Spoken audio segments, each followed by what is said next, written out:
Hold up. Wait a minute. This is Carla Renata, aka the Curvy Critic, and I shoot straight from the hip. Yeah, you know I'm always shooting straight from the hip. Let's take a trip around the curve. Hi, everybody. I know it's been a minute. I've been running around doing Oscar stuff. It's been a mess, but I got you. So, welcome to this edition of The Curvy Critic with Carla Renata. I am your host, Carla Renata, and I'm Black. I'm back. Anywho, if you are on YouTube, please give me a big thumbs up to let me know you are here. Click the bell for notifications. Tell your friends to subscribe. You subscribe, whatever the case may be. And if you're watching this via YouTube, if you're watching this via LinkedIn, Twitter, or Facebook, welcome. Hey, y'all. Hey. I love to see you here. I'm pretty sure Brandon is not here because I gave him little to no notice about this one going up. So I'm pretty sure he's not here, but he'll pop in later on probably. For those of you who've never seen it, Brandon is someone that watches my podcast all the time. So having said that, I'll usually get into what I did the week before and then talk about what's going on this week. It's going to be fast and furious because I got a screening to go to. So let's just get into it. Last week, I did an Oscar talk for Emerson College, which I do every year along with Owen Williams, KJ Matthews. There's Tim Gray there, and there's Ryan Aguirre. These people did it with me this time, and it's usually a different group of people every time. And sometimes I do the talk and sometimes I don't. But we usually talk about, what's going to happen with the Oscars, what we think about the Oscars, and I'm going to get into that in a minute. I had to show you this picture right here because Jafar Jackson, that's Jafar Jackson. That's not Michael, y'all. That's his nephew, Jafar. How crazy is it that he looks like his uncle? I cannot wait for this movie. I really hope that it's good. I also ran into this friend of mine. Her name is Luba Mason. We were on Broadway together 5,000 years ago, but she is now married to Ruben Blades. And they were in town for the Oscars and we caught up a little bit. I also have this article that goes up every month in March for Women's Month about women being, well, 2023 not necessarily being the year of the woman, and those are the other women whose works are being featured, along with our fearless leader, Miss Chaz Ebert, in the middle. Last night, I went to the premiere for Apples Never Fall, a limited series on Peacock starring Annette Bening. And the tennis thing will explain itself when you see the show. This is from a symposium I did the week before the Oscars with these lovely women. It was part of an international women's conference that was sponsored by SLS Hotels here in Los Angeles. And those are all women directors. And we had a conversation about their work, what led them to that place, so on and so forth. And it was great. Then I went over to the AFCA brunch which Jamie Foxx showed. Jamie, let me just give a shout out to Jamie Foxx. He always shows up for Africa, no matter how big he gets. This is an Oscar winning, Grammy winning, award winning actor who had a terrible health scare this past summer, and yet he always finds a way to show up for Africa, as did his friends and colleagues. Those are the backs of Journey Smollett on the right, Nia Long, and Courtney B. Vance, as they were watching a clip about Jamie. Also honored was Fatima Robinson. They gave her the Salute to Excellence Award, and this is her accepting her award. Matt Latt was awarded the Freedom Award. If that name does sound familiar to you or does not sound familiar to you, Michael was tragically gunned down. He was one of the producers from of 1,000 to 1, and he was senselessly and unexpectedly gunned down and lost his life. So that was what I was up to last week. And now let's get into these Oscars. As y'all know, Jimmy Kimmel hosted it. In my opinion, he crushed it. Some of my favorite moments were when The Last Repair Shop, one of my favorite short docs, and it also was nominated for a Critics' Choice Documentary Award, when they brought one of the subjects of their film, Little Portia, down to accept the award with them. And then once she got onto stage, America Ferrera gave the award to Portia and let her hold it. I have no doubt that this young lady, we're going to see her have her own Oscar for composing one day. One of my other favorite moments was this I'm Just Ken number. Honey, Ryan Gosling did the daggone thing. And I think some people forget, Ryan Gosling was an OG Mouseketeer from the brand new Mickey Mouse Club. He was one of the Mouseketeers along with Christina Aguilera, Britney Spears, and Justin Timberlake. So I don't know why people are so shocked when he sings. Andrea Bocelli sang with his son. His son is fine. Me and my mother were like, "Oh, he's good looking." But they sang, and it was absolutely gorgeous. This was one of my favorite moments of the night. So I love when they do this because it's so classic for the Oscars. What they did was the 5 women standing in front of the 5 women that are nominated projected on the screens.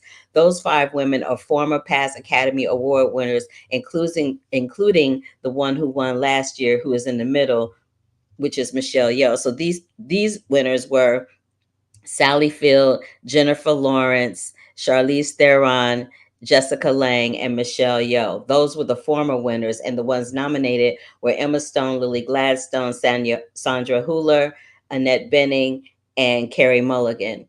All of those respectively. And as we now know, Emma Stone won the award for Best Actress. Best Supporting Actress went to Da'Vine Joy Randolph for The Holdovers. And of course, American Fiction held it all the way down by giving Corey Jefferson an Oscar. Yes, it did, for Best Adapted Screenplay.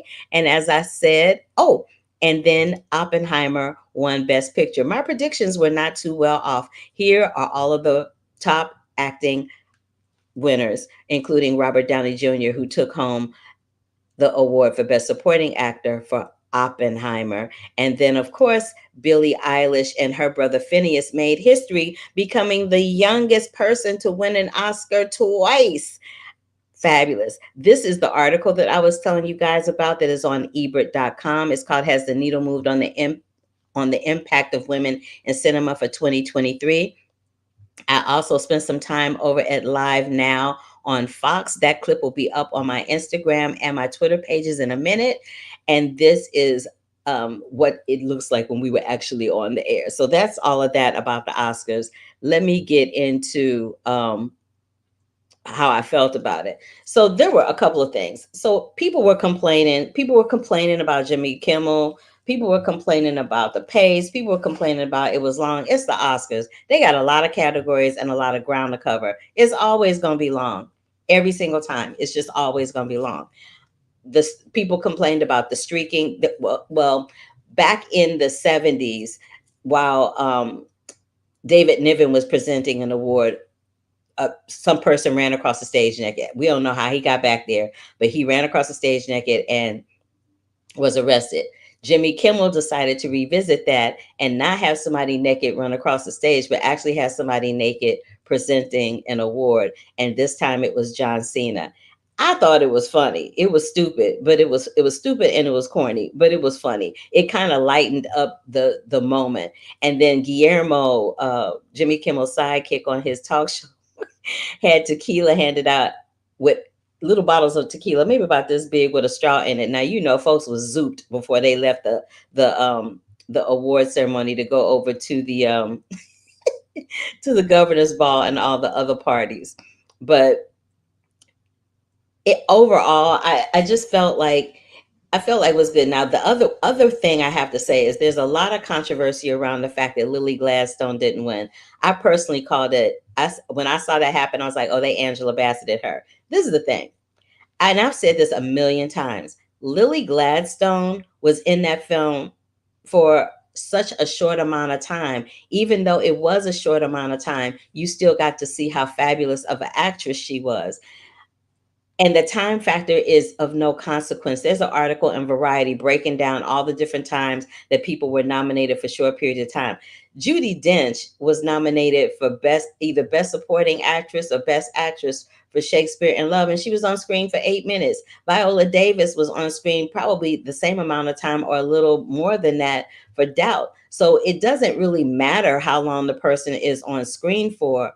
If they made an impact during whatever amount of time they were on the screen for, that's what matters. And apparently Lily Gladstone made an impact because she was nominated for the Oscar. Then there was all this drama about, well, she should have been in the Best Supporting category if she wanted to win. No, she was in the right category. She was in the leading actress category. You have to teach people how to treat you. And by her doing that, and by her studio doing that, they taught Hollywood that Lily Gladstone is not a supporting actress. She is a lead actress. And guess what? Her next film already has her being a lead actress. So I'm gonna need all of that chatter to just stop. Y'all are doing way too much. Just doing way too much. So that is my recap of the Oscars. If you have something to say to me about it, you can put it in the comments and leave it for me after the fact, but whatever. So let's get into these reviews.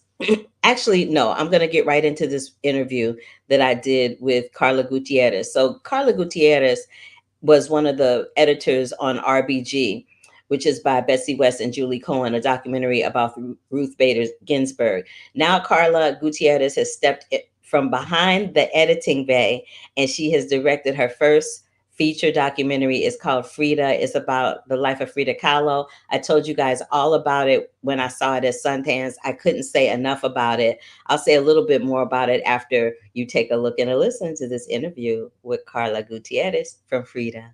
So having said that, I want to talk to you about how Frida Kahlo came into your orbit and what made you connect to her artistic visions. She came to my life when I was a young woman in college, and I think a lot of women have that experience. I think it's because we're finding ourselves and expressing ourselves more at that time. But it was a painting of her in between the United States and Mexico, and she had strong feelings about the United States, which she not always loved this country, some things about this country, and was really missing her country. And I just kind of saw my own experience a little bit reflected on that painting. I'm not the only one. There's millions of people who experience this, but that was, that's what drew me to her in the first place. Do you remember what the specific painting was that you were like, oh, that's me? It was a painting called The Border. Yeah, I think it's La Frontera. And it is her on a pink dress, actually standing between the United States and Mexico. Wow. Yeah. I mean, I have to say there's, the painting of her, I don't know if you remember, it's in the film of her cutting her hair. Oh yeah, I remember. After the heartache with Diego having an affair with her sister. I remember that, as a painting that I kept coming back to after a specific breakup I had in my life, where I actually cut my hair as well. So, yeah, like she's speaking to me and she doesn't even know it. And then, sadly, years later, then I came to one of her paintings after I had a miscarriage, and she has a painting where, I find that painting really important to a lot of us because, that experience with motherhood and sometimes, even just the feelings of like, do we want to be a mother? Like what, and a lot of us miscarriage pregnancies. Do I want to abort or not? A lot of women have those feelings, and we don't always talk to each other about that. I had wish in my own experience that I had heard about these stories from other women before I had my own experience with it. But then she was sharing that, and she was sharing that very publicly and very literal, kind of raw way on a painting. So I actually found a lot of comfort seeing that, even though it's a very dramatic, very raw painting to look at. I was very grateful to her for expressing our experiences like that so openly, in art. She's sharp tongued and she shot straight from the hip. Like she left no stone unturned. You never did not know how she felt about something because she was very forward about it. And bringing that type of sensibility to the screen while maintaining her artistic vision within the confines of this documentary. I was going to ask what that experience has been like for you, but you just told me, so I don't even have to ask you that question. We do have accounts from people telling us that she was a very blunt woman and actually enjoy kind of like the shock value of doing the things that would, make people nervous and uncomfortable. Like we know that. But at the same time, in the letter, she was very open and very honest about how she felt about everything because she was writing to people that were very close to her. So like really close friends and her mother, a very close doctor. So she really opened up emotionally in the letters that she sent to people. Yeah. Speaking of those letters, I know that you and your team traveled to Mexico and that you grabbed some of her letters and her essays, but you were able to speak to some of her family members too, right? We had some wonderful conversations, and actually we brought them in as consultants for the film with family members from both the Calo and the Rivera family. So we were able to talk to Cristina Calo, who's also a photographer. Her brother is also a photographer, so she's a grandniece of Frida. And it's really interesting because Frida's father was a photographer. So the, artistic genes are there. Run rampant. Very much. Cristina had gone to one of the hospitals where Frida had spent a lot of time, especially towards the end of her life, with like a lot of surgeries. Yeah. And as a family member, she was able to ask for the records of Frida Kahlo, and she's helped, different museums do exhibitions about Frida's body, like her physical illness and decay, and showing the X-rays and showing also letters that explain, or like the medical records as well. So it's beautiful, exhibitions that she's been able to collaborate on with different museums. So having that input, and she had, as a photographer, she's also looked at a lot of photographs of Frida. And then we got to talk to Diego Lopez Rivera and have long conversations with him about, he's done a lot of reading about his grandfather and Frida, and that was really fruitful for us to kind of like get that, familiar perspective of this story. Also, genes are a thing. I mean, yeah, they are.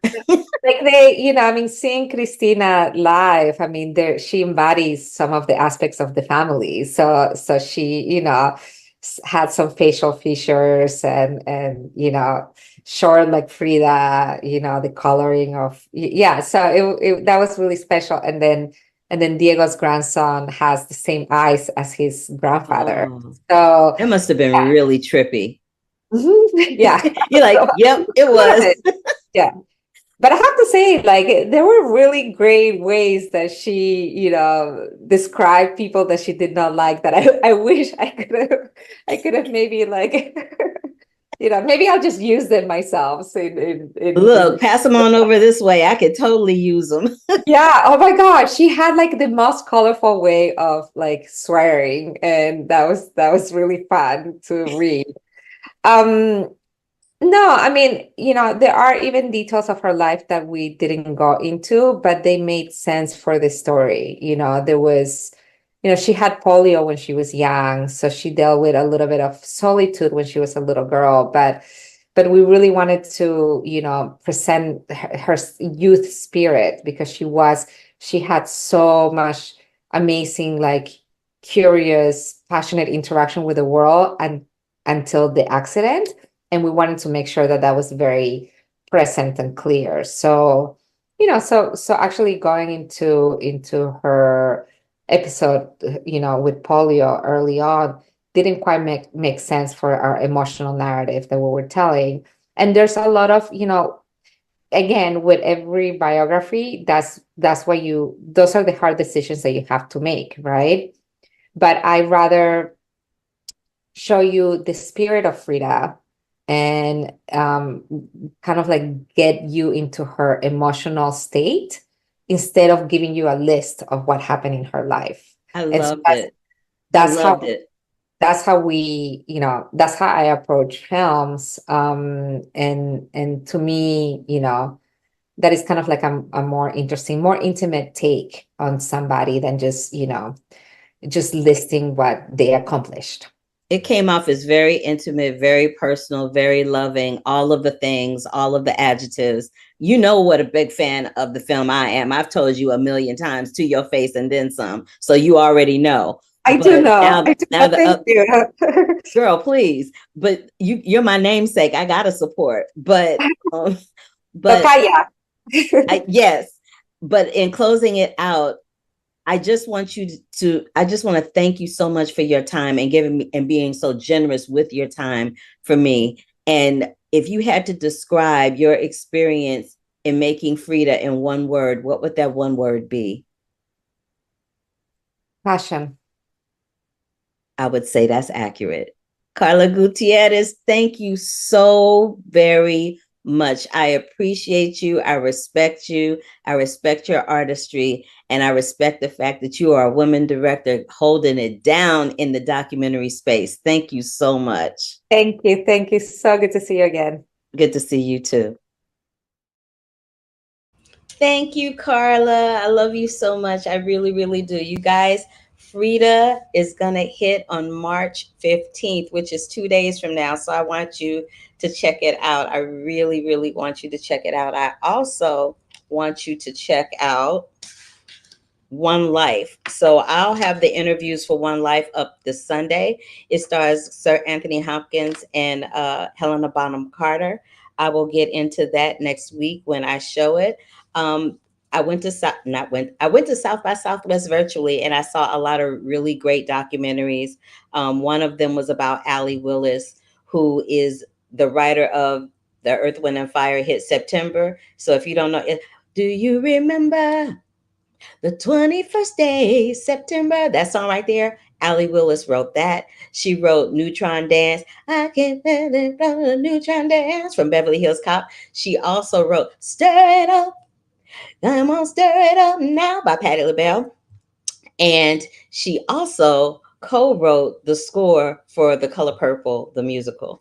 But there's a great documentary about her that's playing at South by Southwest called The World According to Allie Willis. I also saw one called Preconceived about how these controlled pregnancy centers dupe women that are pregnant into thinking that they're going to help them with getting a pregnancy termination. And right now we live in such a crazy world where that's concerned, and it's just horrible, some of the things that they do. But Preconceived was another one that was really funny was called Secret Mall Apartment. This guy is an activist, and he decided that him and some of his friends would find this. There was a hole crawl, in the construction of a mall that had already been completed. And they crawled up in there, honey, and they was pulling up sofas and chairs and all kinds of things up into this apartment, up into this crawl space. And they made it an apartment until they got caught. But it was good. It was crazy, but it was good. I also saw The Secret, Shaking It Up, This Life and Times of Liz Carpenter. So if that name doesn't sound familiar to you, Liz Carpenter is a Texan who is a proud Texan, or was a proud Texan. She's no longer with us, but her daughter got together and collaborated with some people to make this documentary about her and her life. She worked with every president from Eisenhower to Clinton. Just let that sink in. That's a lot of presidents. But her life is very, very interesting. Then I saw another one called Plastic People. It's about how microplastics don't break down and how each one of us as human beings are slowly but surely becoming plastic people by virtue of the amount of plastic that we ingest on a daily basis. There's plastic in your carpet fibers. There are plastic in containers that you eat out of. There's plastic in the hair, this hair. There's plastic in my clothes. Like, there's just plastic everywhere. And fibers and particles of that plastic, we can inhale it and it'll just end up in our bodies. But I saw a lot of documentaries at South by Southwest. They were super, super good. I also want to tell you about what's another film that is dropping. I said One Life and Frida. And what was the other one that I said I saw? It is, the American Society of Magical Negroes. So I talked about this before. I saw this at Sundance as well. The American Society of Magical Negroes is a film by a first-time filmmaker. His name is Kobe. I think his name is Kobe. Let me just find it real quick. His name is Kobe, and his name is Kobe, and he created this film where there's this magical society that kind of helps people along the way, helps them get out of their way a little bit. But you're not going to remember the film for that. You're going to remember the film for the speeches that David Alan Grier, who stars in the movie, and Justice Smith, who stars in the movie. Justice Smith was also in A24's Sharper. And you know David Alan Grier from a plethora of things, most notably in Living Color, but he's a very fine dramatic actor. And that film is dropping. So since I've already reviewed it here, you can go to thecurvyfilmcritic.com. I'll put that up so that you can see it. You can go to thecurvyfilmcritic.com and see it there. All my written reviews are at that site. Thecurvyfilmcritic.com is where you can see everything written that I talk about here. All right. So now we're going to get into a little news that I want to tell you guys about. I usually have my Around the Curve segment, but alas, I was not able. It was a lot because I hadn't done it for the last couple of weeks. So it was hard to get it together. So I'll just go ahead and start. So Jurnee Smollett is set to star alongside Taron Egerton in the new Apple drama series Firebug. The Power franchise is expanding again with Ghost and Tommy prequel series in development as stars. Jennifer Garner and Paul Walter Hauser are set to star in the true crime movie Fruitcake, with Max Winkler directing the Blacklist script. Stephen Lightfoot is developing Scott Harvath books for Sony Pictures Television under a new overall deal. Drops of God creator Kwok Dang Tran inks an overall deal with HBO. Wrong picture. Oh, wait. Yes, that's the right picture. So if we didn't get enough of Ryan Gosling at the Oscars, he and Kristen Wiig are set as hosts for Saturday Night Live. Columbia Pictures is taking Teddy Wayne's new thriller novel, The Winner, with Amy Pascal producing. Walden Media, let me go down here a little bit so I can read this to you. Not Walden Media. This is not about Walden Media. This is about Neve Campbell. Neve Campbell announced that she is back for a new Scream series. The Batman 2 from Matt Reeves is headed to fall in 2024. And Ghost has been renewed for season 4. Stephen King's Salem's Lot. Let me move my pictures down. Has pivoted from a theatrical to a max streaming title for a 2024 release. Rob McElhenney, who is on Is Always Sunny in Philadelphia, because I worked with him. He's fun. He has some really good news, and his news is da da da da da da. Da. I gotta find. Oh, his news is that he's launching a new company, More Better Industries. My former co-star from How to Succeed in Business Without Really Trying and Sex and the City star Sarah Jessica Parker, Sarah Snook, Andrew Scott, and David Tennant have been nominated for Olivier Awards. Michael Douglas is starring in Franklin, and This Is Spinal Tap. The sequel is underway with the original cast. Cameos are lined up from Elton John, Paul McCartney, Questlove, Garth Brooks, and Trisha Yearwood. Illumination Nintendo is setting a new animated film based on the world of Super Mario Brothers. And Stars is going deep in the valley with the new docuseries Down in the Valley, hosted and executive produced by NAACP Award winner Nico Anand and executive produced by P-Valley creator Katori Hall. Suits LA, the actor Troy Wimbush joins the NBC pilot, and Madeline Brewer is set from Handmaid's Tale is set to star in Netflix's You for the 5th and final season.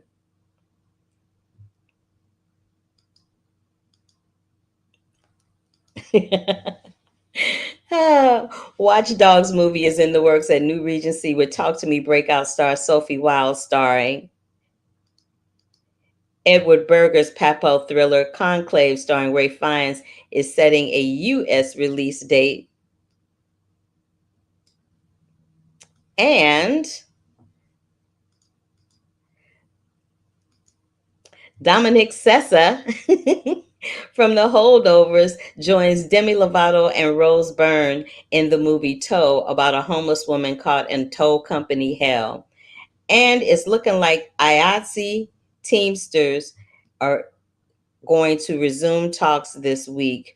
Word has it on the street that it's going to be around March 18th to get a caucus together and figure this out, because we really don't need another strike in Hollywood. We are striked out, honey. Last week, the Artios Awards took place, and if you don't know what that is, those are the awards for the casting community. Killers of the Flower Moon, Holdovers, Past Lives, and Barbie were among some of those winners.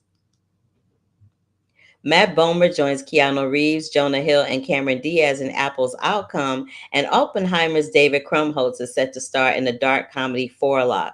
Apple TV's Murderbot rounds out the cast with Sabrina Wu, Tatiana Jones, Ashke Kiana, and Tamara Podemski. John Benet Ramsey limited series is coming, y'all. It's coming from MTV Entertainment Studios and 101 Studios.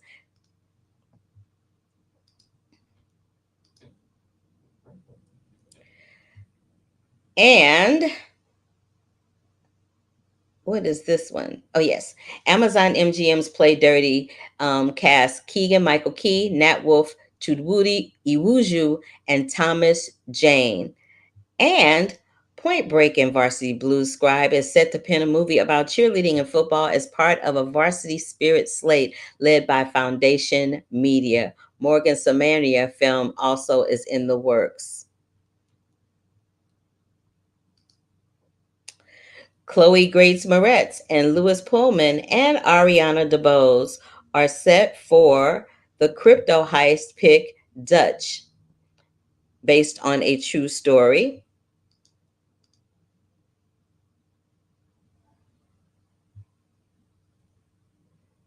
Some of these pictures ain't lining up, y'all. Saturday Night Live has found Joe Henson and Billy Crystal And that movie is filming right now. Ben Affleck, John Barenthal, J.K. Simmons, and Cynthia Adai Robinson. Just getting these pictures lined up. Are returning for The Accountant 2 as Artist Equity sets up a sequel at MGM and Amazon. The Brothers Lionheart, Thomas Vinterberg teams with Media Res for limited series based on Astrid Lindgren's classic book. Sydney Sweeney and Paul Walter Hauser movie Americana from South by Southwest 2023 has finally sold to Lionsgate. Laura Dern reunites with Noah Baumbach for a coming-of-age film.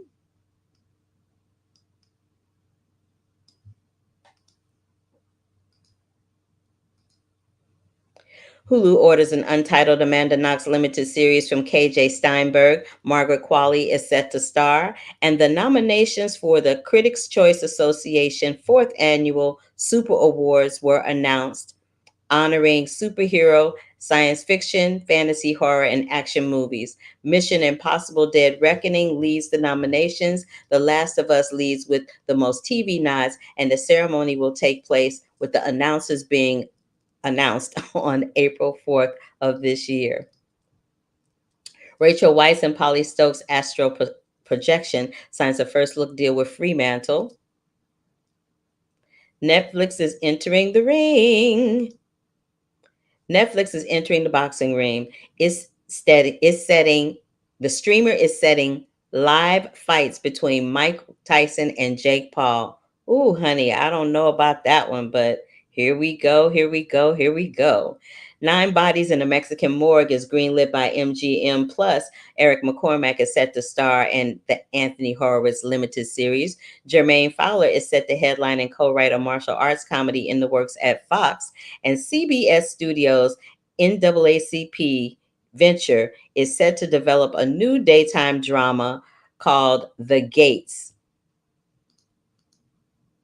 Juliette Lewis, Sasha Calle, Catherine Newton, and Erin Moriarty join Woody Harrelson and Owen Wilson in the '84 Olympic thriller Lips Like Sugar. Filming begins this month in LA. Johnny Depp's Jean du Barry. Child, there's been a whole lot of stuff about this little movie right here. It is due to start screening in theaters in May. Denzel Washington and Jake Gyllenhaal are heading to Broadway in Shakespeare's Othello. And last but not least, Regé-Jean Page is set to co-star opposite Michael Fassbender and Cate Blanchett in Steven Soderbergh's Black Bag for Focus. Now, I will be back next week. That's it for this episode. I'll be back next week. And when I come back, I'm going to do a review of One Life. I'm going to have interviews with Helena Bonham Carter, the director, and some other cast members from that film. I'm also going to have a preview of Shirley. I did some interviews with Regina King, Terrence Howard, and the cast of that film, and some other good nuggets for you. I have some people coming over here to do some movie trivia stuff with me and to talk about their favorite films and how they connect. But again, I'm your host, Carla Renata, the Curvy Film Critic. And if you have just joined in, please give me a big thumbs up to let me know you are here. Click that bell for notifications. Subscribe to the channel. Go to thecurvyfilmcritic.com for the reviews, especially the ones that I talked about on South by Southwest. They are all there. The one for One Life. And when I come back next week, I'm also going to talk about the Gene Wilder documentary. It's called Gene Wilder. And there's another one with William Shatner that I'll probably be talking about too. But that is it, y'all. I'm glad that you joined me. I'm sorry I didn't go live on Sunday. It was Oscar Sunday. It's been a lot going on. I've been super, super busy, but I thank you for taking the time to tune in and support a sister just the same. I really, really do appreciate it. I'm going to throw this up now and we're going to say goodbye. And I love y'all. Thank you for coming in real time or after the fact. You know I appreciate you. Okay? Love, peace, and hair grease. Deuces.